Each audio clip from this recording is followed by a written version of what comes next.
finally here. Pew, pew, pew, pew, pew.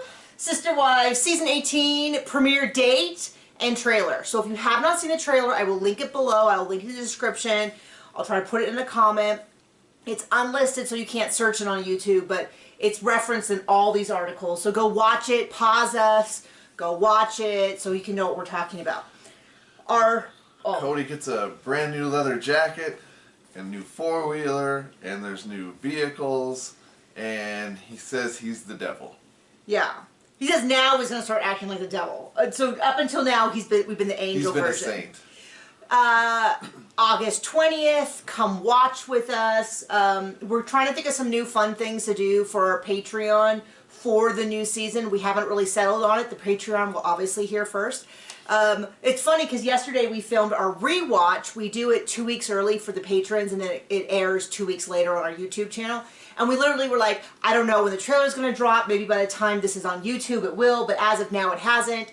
We filmed it, we started uploading it, we went about our lives. I come back and everyone's like, oh my gosh, have you seen the trailer? Oh my gosh. So it like dropped while we were filming it. And I'm so excited and jazzed to talk about it. So, but all Robyn wanted was to just sit on a porch with her sister wives and her children and grandchildren. Yeah, and of course, she's crying. There's no tears. And she's going on and on. And it's like, I would believe it more if that's the only story. It's the same exact. I would believe it more if it came from someone who didn't lie every time they opened their mouth. And drive all her sister wives away, basically, by puppeteering her favorite customer, her best customer. Oh my gosh, John's got a lot of opinions this morning. Are you a little jazzed to have seen it? I mean, I feel bad for the family because, I mean, you know, divorce sucks and it's hard on everybody, and especially the kids, even if they are adults. And, you know, I mean, it's pretty clear the wives did their best, and, you know. Cody didn't. Robyn didn't. Well, that's the thing is, well, Cody did his best, but they weren't working towards the same goal. Robyn always talks about, you know, now the thing is, Christine never let her in. All Robyn talks about is how it affects her. Well, and what she wants. It'll be interesting to hear. I bet you this season we'll start hearing. We predicted this yesterday in our recap where we said he's now saying he never loved Christine. It was always for duty. It's going to be interesting to see how his perception of Janelle changes over this season, because I think it's very likely that he'll, at the tell-all last season, he started doing this like, oh, Janelle begged. She was like, please let me join. So I think we're going to see more of that, more of this like retelling of the past. And she does say F you a couple of times, at least. To him. And then I bet you now this next season we'll start hearing how Janelle never let Robyn in. But what you can never argue with is that Meri has always been Team Robyn, all the way up through the tell-all. She didn't even say anything bad about Robyn at the tell-all. You know, and when she's like, I'm keeping all the COVID rules, and Robyn didn't let her come over. So this whole like, I would have been a great sister wife if people had let me in is false, because you can just look at Meri. And constantly Meri leaves this season. And I'll say if anyone is leading on Meri, I would say that Robyn even more than Cody. Cody's did a lot to say like, yeah, we can make up, we can reconcile, just give me time. And he never meant it. But Robyn explicitly was like, you gotta keep trying. He's letting you in. I know he'll come back around. And that was, I mean, a blind squirrel saw that was not gonna happen at all. Let's get into the actual breakdown of the timeline. So the last episodes that we saw of the season, of season 17, was right around Thanksgiving. It was pre-Christmas. Like last Thanksgiving or the one before? 2021. Oh my gosh. So I'm just going to say almost 2 years ago. I know we're not around Thanksgiving now, but almost 2 years ago. And then the tell-all was filmed fall 2022. So once again, I'm going to say roughly a year ago. Tell-all. Talk about a misnomer. But we know that between, I'm just going to say December, between December 21 and September 22, Janelle and Cody were separated. They talked about it at the tell-all, so we know that. So I believe that the scenes that were shown in the trailer with the Christmas tree in the background were around Christmas 21. So not we'll say a year and a half ago, but season-wise, it's like 2 years ago or whatever. Might as well be pre or post World War II. It's so old. So at Christmas, we saw the huge fight, the keystone of this trailer fight between Janelle and Cody, who, I'll tell you, if Christine was the hero of last season... Oh, we know who's going to be the hero this season. Based on the responses I've already seen. So obviously I'm super jazzed, but so are a lot of people. It's got over 100,000 views within the first, like, 24 hours, which is actually not that much, but a lot of people are also seeing it on, like, I think most people who saw it on TikTok, I got 70,000 views on a TikTok with a clip of it, so I assume several million, I know, thank you. So I assume that several million people saw it on TikTok without actually going back to the YouTube video. It's unlisted, so the idea is that all these articles, like e-online people, whatever, have it embedded. So they're trying to get views from their article for people watching, but I'm guessing a lot more people saw it than the 144,000 that are listed on it as of we watched it right now. But what I was going to say is that it looks like there's several scenes that have a Christmas tree in the background. One is Janelle telling Christine, I don't want to be married anymore. One is this huge fight with Cody. We also see conversations between Janelle and Cody, Janelle and Christine and Cody, that all appear to be in the same restaurant. They are. Because you can, if you watch the art and back, it sort of is all this, like, high contrast sort of doodle art with, like, Day of the Dead type figurines in it. I don't know if there's a specific name for that. If you know, tell me. I like to look at art. I'm not an artist. And they all appear to be, that's where Christine's like, you've got to look back on humor, and Cody's like, I'm not laughing. That's the one where Janelle says to Cody, do you even want to be polygamous anymore? I can't tell. And what did Christine and Janelle say? Maybe that was where she said, I'm not sure if I want to be married anymore. Okay.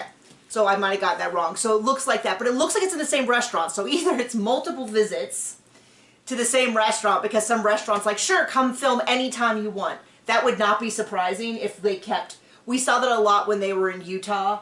I mean, if they name drop and they get exposure, right? Yeah, and for the last season of Sisterwives. I don't think it'll be the last season. I think if the ratings, this is my opinion, TLC will not cancel the show until the ratings merit it. They don't care if all the wheels come off and it dives into the ground. I think the only thing that would stop it is if some huge allegation came out. Okay, let's just stop there, because nothing's... No, but I'm just saying, otherwise, if it's not some serious, you know... But even then... Melt that cow. Even then, the Duggars continued. They just got rid of a certain group of people, and they did, like, counting on or something. Gross. I don't know. I never watched the Duggars, but they rebranded, removed certain people, and kept on. But I think it's very likely that if we get any kind of ratings, I am not a part of this. I wish I was. Well, we make money on our stuff. Usually I can tell how TLC is doing by the views we get on ours. And when we see a dip, I also tend to see a dip in ratings for TLC because people just aren't interested. Or, you know, they film it like on Christmas Eve or something like that. Sorry, my nose is tingly. But my thought is that Sisterwives will continue, as long as it has good enough ratings, it'll continue. Last season, it was a blockbuster hit. I think we were guaranteed this season. I think we're guaranteed one more season. But if this season's bad, I think we get one more season, and then maybe it quits. But if this season's good, I think we're guaranteed 2 more. That's just my opinion. So Coyote Pass, bunch of new vehicles, right? How many acres do they have at Coyote Pass? I don't remember. 5, 10, 12? Not many. Not much. That's considered a lot to most people, John. They have 1,000. It's not much for the need for 1,000 cc. I think it was a Polaris 4-wheeler. Yes. It's like what in the world do you need that? That's the difference, because we got a, what was it, $4,500 4-wheeler for our 40 acres, which isn't much. Yeah. And it's a 450, so more than double the cubic inches. Okay. And it's like more than double the price. It's at least $8,500, I believe. Last time I looked, it could be like 10,000 now, because that was years ago. Somebody specifically asked John what the motorcycle was in the background. We did not see a motorcycle. We did see a four-wheeler. So this is John's report. Thank you, whoever asked about there's a four-wheeler in the background. And it did appear to be a Polaris. Might have been a Honda, but they didn't zoom in close enough. And I couldn't tell what the other vehicles were from the quick shots, but he was driving like it looked like a new Jeep or Bronco or something. It wasn't the white Lexus convertible that he was driving, right? It might have been a newer one. Yeah, I don't know. And then I don't know. Somebody says that he buys stuff at auctions and then drives it just long enough to be considered a personal vehicle and then flips it. I have no idea. I've heard people... for the first 3 or 4 seasons, he's had the same white Lexus convertible. So... I don't know if that's true or not. I haven't really heard that a lot of places, but I've heard multiple people comment, so I don't know if it's the same person over multiple things or whatever. I don't know. I'm just repeating that. We did see a scene, a very short scene of Janelle and Christine with Janelle's children, very briefly, where Garrison, as we know him, I think he goes by David now, I'm not totally sure, but Garrison says, we basically don't need a dad. Like, Robyn can have him. We're adults. We don't need a father figure anymore. Robyn can have him. That's so... We watched the... I mean, that's heartbreaking to hear a kid say that about their parent, but it's they don't like, have a choice at this point. Well, they we've don't have seen it dad. for 17 seasons. We understand, right? Yeah. We watched the trailer twice. Right. I mean, I've seen it like a dozen times since yesterday, but John and I watched it twice right before we filmed this, and both times John goes, oh, those poor kids. And then the next time we watched it, he was like, oh, those poor kids. It's very... Well, at least Cody's got his pencil box to himself. I know. We didn't see any hint of other kids. It was only a 3-minute trailer. Another big aspect, well, so we have the aspect of Janelle basically saying, I'm leaving. We knew that from the tell-all. We know from rumors. So when you watch the tell-all, I've been saying this since last year. The tell-nothing. That something happened between Christmas 21 and fall 22 because I thought that Meri's attitude was really different. And it looks like somewhere around spring. We don't know how long this season is, how much time it covers. Somebody told me that an article said they were going to try to catch up quite a bit. The old seasons, like season 2 and 3, were only 6 months behind. So they would film, and within 6 months that episode was airing. But then come COVID, and it was like 4 years of COVID. Yeah, so they dragged it off. Felt like a million. So I don't know how far they're going to get. We know that in real time, there's footage of Meri moving from Flagstaff, Cody helping her move. I don't know if that's going to appear in this season or not, but during this season, we are promised that Meri sits down at one point with Cody and is like, hey, kind of what's happening. At some later point, she sits down with Robyn and Cody out at the property. That's when John started doing this analysis of the four-wheeler and said basically, like, I'm not going to be around. I don't know if that means that she's moving or whether she is just saying, like, I'm not part of the family. I'm going to stop pretending I am. And then we see Robyn's wearing the same jacket, so I know it's the same time. The big breakdown from Robyn about how she is not going to have the Sisterwives with the grandkids and all that, which is the exact same scenario she shared in the tell-all. It really feels like she made up one story and is like... Well, she's not bright enough to make up anything else. It's been the same thing. Oh, poor me! Since she's been in the family. And specifically about this imaginary scenario where they're on a porch watching their grandkids. Or should I say, since she's taken over the family. Yeah, which has been a slow takeover until a hostile takeover right at the end. But the idea is that somebody pointed this out, is that this is the only scenario she ever says. Like, I feel like if I was to talk about my future with John, every day would be a different thing. It would be, you know, one day we'd like to travel, and then another day it'd be about, you know, our son's wedding, and then another day it would be about one day John can buy, when we had moved, he sold sort of his dream car. It was used. It was a very... It was my dream car, yes. I'm not sure what it was. It was an Audi S4, but it wasn't just an S4. It was a 2012 manual transmission.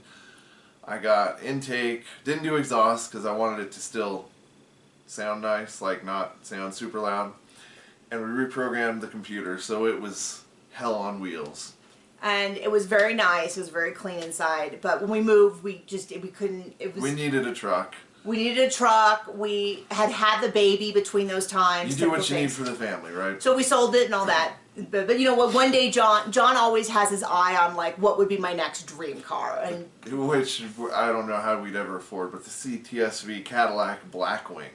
Blackwing is his new manual transmission, or get out. And we bought the Audi when it was used, and we sold it, and I mean, we got about as much as when we bought it. I mean, I think maybe we lost 2,000 or 3,000, maybe. So that's not the worst thing. But so anyway, the point being that when we talk about a genuine future, it has summer and tire wheel sets, so like wheels and tires for. Anyway. Welcome to John's car hour. But the point being that she just keeps coming back to this one single imaginary scenario. It's funny, she didn't invest in it while she had it. She could have been, right now, they could have had big family events and hung out. She was too busy wetting someone's pencil. So, there you go. I don't know how people I mean, they just clearly don't ever look in themselves in the mirror truthfully. Because how can you live with yourself being such a terrible person? I am not saying I'm the best person. I'm just saying that I am racked with guilt at all times for... I just knowingly sabotaging other people's marriages? Is that what you were gonna say? For just being wrong about anything. Like Just be like me and don't ever be wrong. I still think about the time when I was 13 and I went to a makeup counter to buy a piece of makeup, and they were makeup counters kind of like long, and the one lady was busy, so I went to the other lady, and I didn't notice that she was for a different brand. So I kept insisting that they sell a certain product, and she's like, I'm sorry, we don't sell that product. And then finally I looked up and realized that instead of talking to Estee Lauder or something, I was talking to someone else. Maybe it's Maybelline. And I was like, oh, I'm sorry, and I left. I literally was thinking about this yesterday, and that was 32 years ago, and I'm still embarrassed that I screwed that up. Speaking of people who need therapy. I know. I have started going to a therapist because I recommend therapy to everyone, and so I'm going to walk the walk if I'm going to talk the talk, so I have started with a therapist to deal with. But my point is, I'm not saying I'm an inherently good person. I'm just saying that... But you have a conscience. I have a pretty strong conscience for when I do screw up. And it's just the way that she keeps pushing this. Speaking of people with no conscience, we get this talking head from Cody where he says, you know, maybe I'll be the devil that I think I am. Something like that. Something like that, and I thought, oh yeah, because you've really been holding back. We've never seen that before. Oh no. When I saw the knife to the kidney speech and about how I never loved you, that was peak Saint Cody. Oh, now he's going to be the devil. This is so like, oh, now look what you made me do. Because of my perceived wrongs that you've done against me that have no basis in reality, now I'm going to be mean. Yeah, and it's just like... Okay, buddy.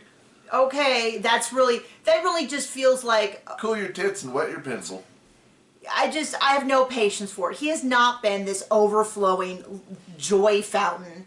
And then, you know, Mary's like, this is not the happy-go-lucky guy I married. And it's like, that may be true. He used to be obnoxiously like, look at me, I'm so fun, look at me be wacky. He's definitely not that as much anymore. It's not a quality that I personally miss as a viewer, but, you know, I guess if that is part of his personality that kept him from being cruel to people, then that's a real bummer. For like 5 minutes?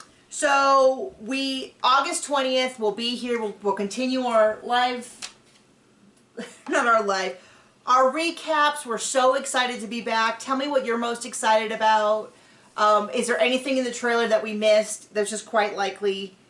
And, well, of course, we have to finish off the way that the trailer finished off. Well, we're not going to finish off the same way. We're not going to scream obscenities. Divorce? No. Each other? Is that what you mean?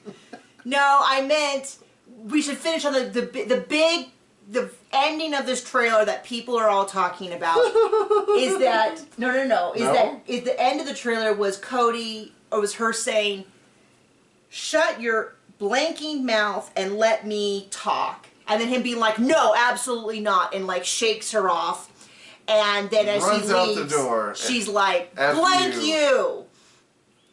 And we know from the tell-all that she said that when she shared that she had been separated, they were separated, she shared that they had a big fight around Christmas, and they didn't speak for 3 months, he didn't call her anniversary, and basically it sounds like during that time, I think maybe he thought he was punishing her and she'd come around, because she has always been super, super loyal. She has always been team family. even when Christine disagreed and Christine didn't want the single family, Janelle's like, I think this would be good. She's always been team family. She's always been the one who's come back and said, I'm worried about our family culture. I think we need to get back together. All of that. And we'll see what happens, but it kind of, I wonder if he had this big fight with her waiting for her to crawl back for the sake of the family. And then she spent that 3 months going, you know what? It's a lot easier. My kids are happier. I'm happier. When someone is absent, you start to create new patterns with the space where they used to be. And sometimes the new patterns are a lot better. Maybe you start going back to the gym. 15 years to figure out the space that he used to be, right? What? Because he's never been around. Oh, no. Well, it's every year he ceded more space away. Like, COVID was over. Did he start going back? Since he wasn't going to Meri, he wasn't going to Christine, was he going every other day to Janelle and Robyn? I don't think so. So anyway, so it looks like that big fight at the end where she says, blankety blank you, and the horse you rode in on, more or less, is the end. And it is exciting that they're at least teasing that, so that it sounds like we're going to get... So that by the final episode of the season, we might see something we want to see. Well, we'll see. So anyway, we're so excited. We hope you are too. We'll see you around. Bye!